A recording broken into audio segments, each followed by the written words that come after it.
오늘 말씀을 봉독하겠습니다. 마가복음 16장 14절에서 18절까지의 말씀입니다.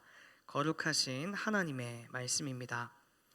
그 후에 11 제자가 음식 먹을 때에 예수께서 그들에게 나타나사 그들의 믿음 없는 것과 마음이 완악한 것을 꾸짖으시니 이는 자기가 살아난 것을 본 자들의 말을 믿지 아니함일러라. 또 이르시되 너희는 온 천하에 다니며 만민에게 복음을 전파하라. 믿고 세례를 받는 사람은 구원을 얻을 것이요 믿지 않는 사람은 정죄를 받으리라. 믿는 자들에게는 이런 표적이 따르리니 곧 그들이 내 이름으로 귀신을 쫓아내며 새 방언을 말하며 뱀을 집어올리며 무슨 독을 마실지라도 해를 받지 아니하며 병든 사람에게 손을 얹은즉 나으리라 하시더라. 아멘. 예수님께서 죽음에서 부활하시고 순차적으로 당신의 사람들을 만나 주십니다. 먼저는 막달라 마리아에게 나타나시고요. 이어 시골로 내려가는 두 제자에게도 등장하시죠. 부활하신 예수님을 먼저 만난 사람들은 이 남겨진 제자들에게 자신들이 만났던 이 놀라운 사실을 알렸으나 그 누구도 그들의 이야기에 귀를 기울이지 않습니다. 누구도 믿지 않아요. 이런 상황 속에서 오늘 본문의 말씀이 시작됩니다. 예수님의 부활 소식, 죽음에서 이기셨다라는 그 소식을 듣고도 믿지 않으며 쭈글쭈글해져 있는 제자들에게 예수님께서 이제 직접 나타나시는 겁니다. 그리고 그들을 책망하십니다. 무엇을 책망하시냐? 믿음 없는 것과 마음이 완악한 것을 예수님께서 꾸짖으시는 거예요. 쉬운 말로 말하면 제자들 너희에게 문제가 있다라는 거죠. 예수님과 함께하며 수많은 기적과 이적을 보고 듣고 삶으로 경험했던 제자들이었지만 정작 오늘 부활하신 예수님 앞에서 보여주는 그들의 모습은 믿음 없음과 마음의 완악함이었습니다.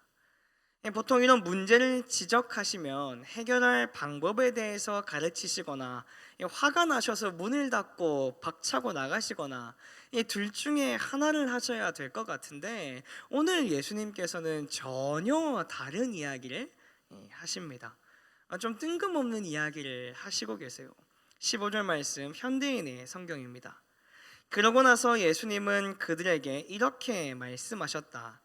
너희는 온 세상에 나가 모든 사람에게 기쁜 소식을 전파하여라. 아멘. 자, 예수님께서 문제가 있다라고 말씀하셨습니다. 너희가 믿음이 없고 마음이 완악하구나라고 꾸짖으셨어요. 자, 이런 문제 있는 제자들에게 예수님께서 오늘 이어서 뭐라고 말씀을 하십니까? 온 세상에 나가 모든 사람에게 기쁜 소식을 전파하라 명령하십니다. 하나님 나라의 복음을 전하는 일, 전도자의 사명을 이 믿음 없는 그리고 마음이 완악한 제자들에게 맡기시고 계신 거죠. 우리가 상식적으로 생각하면 이해가 되지 않고 상식적으로 생각하면 말도 안 되는 일 아니겠습니까? 믿음이 없는 자가 어떻게 하나님 나라의 복음을 전하는 이 귀한 사명을 감당할 수 있냐라는 거예요.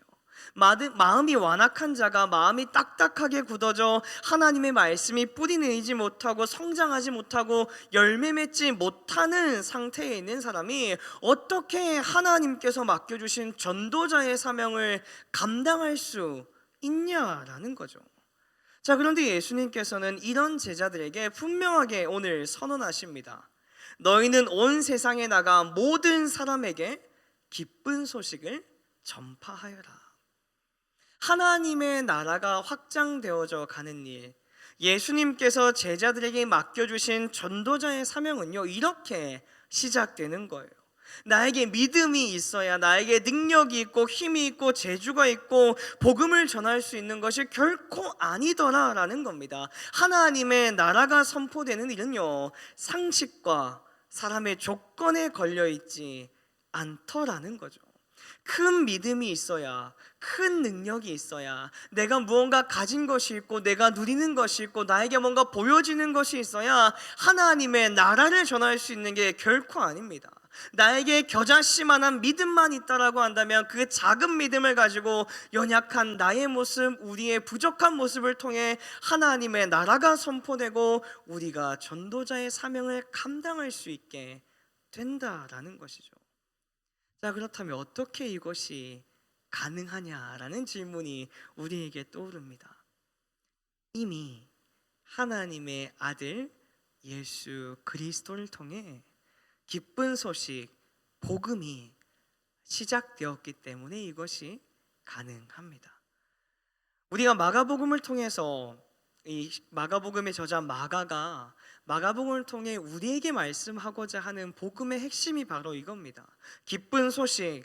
복음은 예수님으로부터 시작되었고 시작하신 그분께서 신앙의 선배들을 통해 지금까지 이어지게 하셨고 오늘을 살아가는 연약한 저와 여러분들의 삶을 통해 이 기쁜 소식을 계속해서 이어가게 하신다라는 거죠. 마가복음의 첫 구절인 1장 1절 말씀과 마지막 구절인 16장 20절 말씀을 이어 현대인의 성경으로 읽어드리겠습니다. 하나님의 아들 예수 그리스도에 대한 기쁜 소식의 시작이다. 제자들이 나가서 이 기쁜 소식을 널리 전하자 주님께서는 그들과 함께 하셔서 그들에게 따르는 기적으로 그들이 전하는 말씀이 사실임을 확증해 주셨다. 아멘. 기쁜 소식을 전하는 자에게 함께 하시는 동행의 복을 누리고 전도자에게 허락하시는 삶에서의 기적을 경험함으로 말미암아 우리의 작은 믿음, 연약함을 통하여 하나님의 나라가 확장되어져 가는 그 크고 놀라운 은혜를 맛보는 오늘 하루 남겨진 저와 여러분들의 인생 되시기를 주님의 이름으로 축원합니다. 기도하겠습니다. 세상의 미련한 것들을 택하사 지혜 있는 자들을 부끄럽게 하시고 세상의 약한 것들을 택하사 강한 것들을 부끄럽게 하시는 하나님의 일하심을 믿습니다. 이미 시작된 하나님 나라에 참여하는 자 되게 하시고 맡겨진 전도자의 사명을 감당하는 우리가 되게 하옵소서. 예수님의 이름으로 기도드립니다. 아멘. 이 시간 다음과 같은 기도의 제목으로 기도드리겠습니다. 지금 들은 말씀이 내 삶으로 이어지게 하옵소서. 동네 세매주 성경 말씀 묵상 소그룹 사역이 활성화되어서 말씀이 살아 움직이는 공동체가 되게 하옵소서. 육체의 질병과 마음의 질병으로 아파하는 환우들을 주님 권능의 손으로 만져 주옵소서. 러시아 우크라이나 전쟁이 종식되고 온 세계가 합심하여 평화를 되찾을 수 있도록 도와주옵소서. 우리나라가 정치, 경제, 사회적으로 안정되게 하시고 세계 각국에 평화를 주옵소서. 공동기도문의 기도 제목과 각자의 기도 제목을 따라 기도하시다가 삶의 자리로 나아가시겠습니다. 기도하겠습니다. 사랑과 은혜가 풍성하신 아버지 하나님 감사합니다. 오늘도 귀한 날 귀한 시간 우리 가운데 허락하여 주시고 새 생명으로 하나님을 예배하며 하나님께 나의 삶을 내어드리며 오늘을 시작하게 하셨음에 감사를 드립니다. 하나님, 우리가 이 시간 간절히 기도하고 소망하는 것은 마가복음을 통하여 우리에게 말씀하셨던 하나님의 그 마음, 예수님께서 보여주셨던 삶의 그 모습을 따라 걷는 자 되길 간절히 소망하며 나아갑니다. 예수님께서 시작하신 이 구원의